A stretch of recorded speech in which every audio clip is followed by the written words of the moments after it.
Ang kwentong ito ay isang pabula. Ano nga uli ang pabula?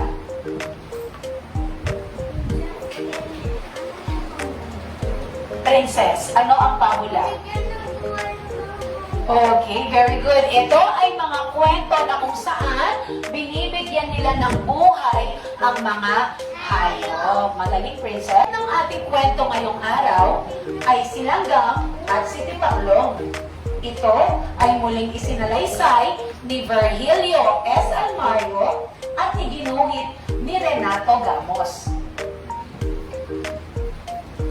Ito, si masipag, masikap na langgam. Maghapon ang gawa ay maghanap buhay. Matipid at ayaw ng may nasasayang. Kaya iniipon kahit munting bagay. Ito, si Tipaklong. Tamad at bulakbol. Walang ginagawa sa buong maghapon. Pasayaw-sayaw lang at patalon-talon. Hindi iniisip ang lungkot at gutom. Kaibigang Langgam, halika't maglaro. Sabi ni Tipaklong na pabiro-biro.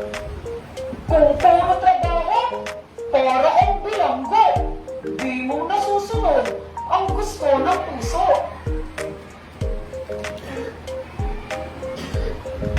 Tag-ani nga noon, maraming pagkain. Sagana ang bukid sa palay at tanim. Sabi ni Tipaklong, ang sarap mag-aliw. Langgam, ang buhay mo ay huwag sayangin.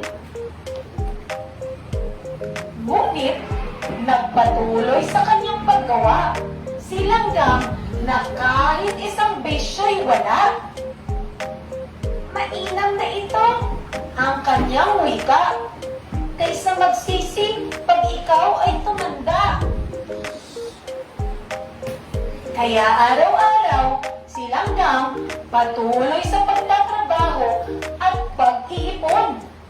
Araw-araw naman, itong si Tipaklong ay pakanta-kanta at patalon-talon. Isang araw, biglang bumuhos ang ulan. Naku, pagyayata ang sigaw ni Langgam.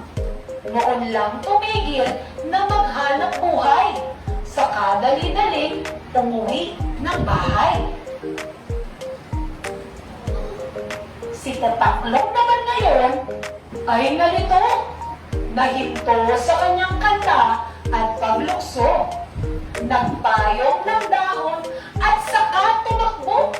Dahil walang bahay, nagsiksik sa damo. Lumakas ang ulan at hindi tumigil. Nakatatakot pa ang lakas ng hangin. Maraming nasirang kahoy at pananim at waring babaha sa buong bukirin. Dahil nagiginaw at siya na'y masakit, itong si Tipaklong ay hindi na makatiis. Ang bahay ni Langgam tinakbong mabilis at saka kumatok ng naghihinagpis.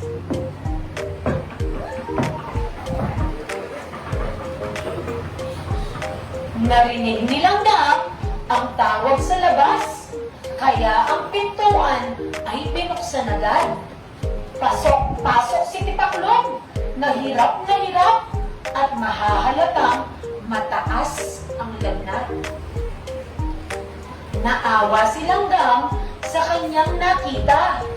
Ngayon, pobreng-pobre ang dating masaya. Binigyan ng bagong damit ang bisita, saka pinakain ng muling sumigla. Ako'y hiyang-hiya, ang sabi ni Tipaklong nang makalipas na ang gutom. Huwag mag-alala, ang sagot ng tumulong. Maraming pagkain ang aking naipon. At magmula noon, Tipaklong na tamad ay di na nag-isip magsayang ng oras. Natuto kay Langgam na maging masikap para makaligtas sa anumang hirap.